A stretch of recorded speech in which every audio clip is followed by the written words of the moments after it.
Ito ang aking kwento. Makakapanood kayo ng masasaya, nagluluto, namamalengke, naggagala, nagro-road trip kung saan-saan. At ang pangarap ko, mabigyang saya ang aking pamilya at ang aking mga manonood. Kaya tara na mga kabiyahe. Alright, so yun, magandang gabi mga kabiyahe at mga kasowerd. So ngayon ay dito natin sisimulan yung ating trip papuntang Mindoro. At nandito tayo ngayon sa Santa Cruz, sa harap ng UECS. Ayan, ito po. Bali, may dala kaming container van. Ito, lahat po yan ay kasama. At magkakaroon po kami ng medical mission sa Mindoro, mga kabiyahe at mga kasowerd. So ito po yung trip namin papuntang Mindoro ngayong 11 ng gabi, Monday mga kabiyahe. At samahan nyo kami sa aming biyahe papuntang Mindoro. At samahan nyo rin kami sa aming medical mission.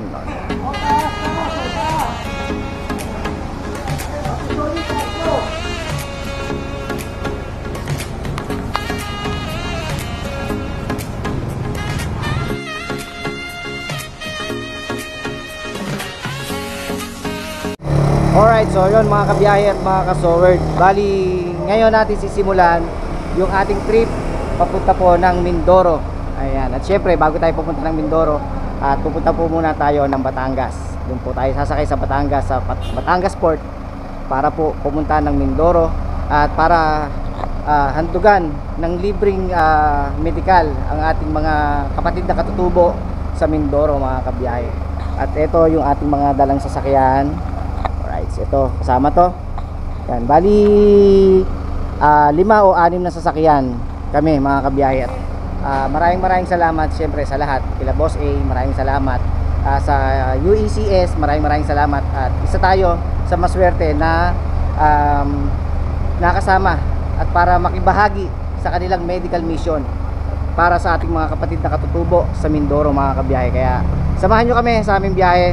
1 hour later. Alright, so yun mga kabiyahe at mga kasowerd, at nandito na nga kami sa Malbar, Batangas.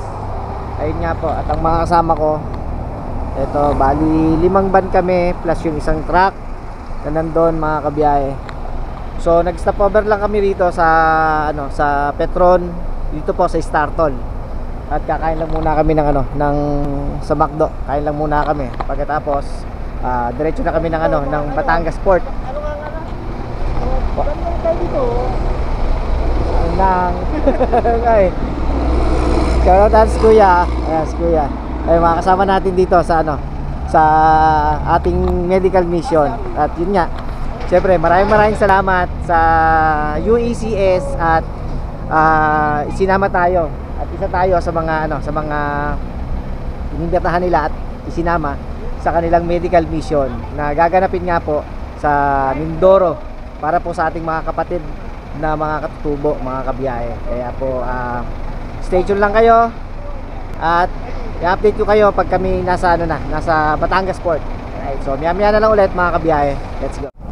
Alright, so yun mga kabiyahe, bali nandito na kami sa Batangas Port ngayon. Ang oras natin ay alas 3 na ng madaling araw mga kabiyahe. Sobrang haba ng pila. Yung haba ng pila, oh. So yung unang barko na dinat na namin ay puno na, kaya siguro maghihintay kami ng panibagong barko na Roro pagsasakyan nga nitong mga sasakyan mga kabiyahe. At yun, so maraming salamat sa mga silent viewers, sa mga OFW na lagi nakasuporta sa atin. Ayan, maraming salamat po sa inyo. Siyempre kila Idol Japper Sniper, ayan, mega love shoutout po sa inyo. At yun nga, ulitin ko, punong-puno punong-puno ng sasakyan. Dito po tayo ngayon sa Batangas Port. Alright. A few moments later. Alright, so yun, nakasakay na kami dito sa sa Roro. Ayan, at naiparada ko na nga yung sasakyan doon sa baba. So nandito na kami sa loob. At babawi ako ng tulog ngayon. Bali 2 oras yung magiging biyahe namin. So eto, dito kami. Right. Medyo madilim pa at gawa ng ang oras natin ay alas 4. Dito pa rin kami sa Pantalan ng Batangas. Alright. So maghahanap lang ako ng pwesto para mamaya babawi ako ng tulog. Siyempre, gawa nga ng medical mission, magtutulog lang muna ako. At yung sasakyan, yun, may parada ko na sa baba. So, bang-abang lang kayo. Update ko kayo pagka nandun na kami. Alright, so yun. At ito yung kabilang Ihahabol daw po, boss. Ihahabol daw po rito sa taas. Montenegro. So, bakante pa itong Montenegro sa kabila. Pero maalon. Kaya asahan natin mamaya maalon kasi ang Mindoro ay isa sa medyo malalakas ang alon. Dito kami, mga kasama ko. Ito sila boss, nandito sila boss. Alright. Woohoo! So abang-abang lang kayo. Mamaya nasa na tayo, nasa Mindoro na tayo.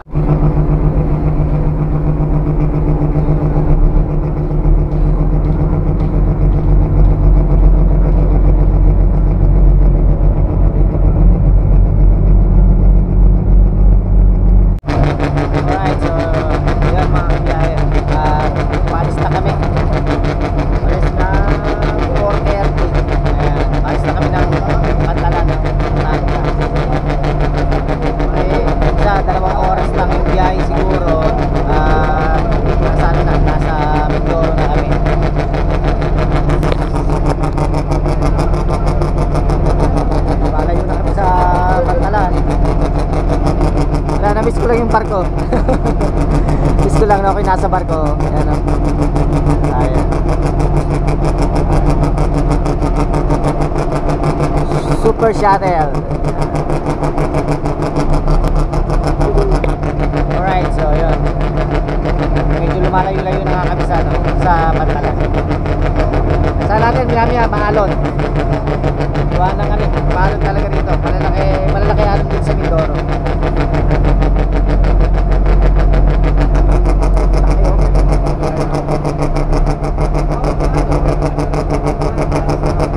Kakaunti lang ang pasahero, kaya makakatulong tayo ng medyo pwede tayong mabilatan para pagdating doon mamaya ay tayo makakatulong tayo sa medical mission. Siyempre sila boss.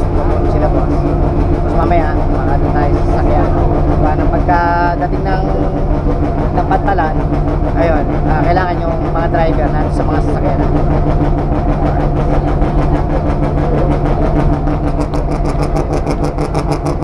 Ang barko pa rin.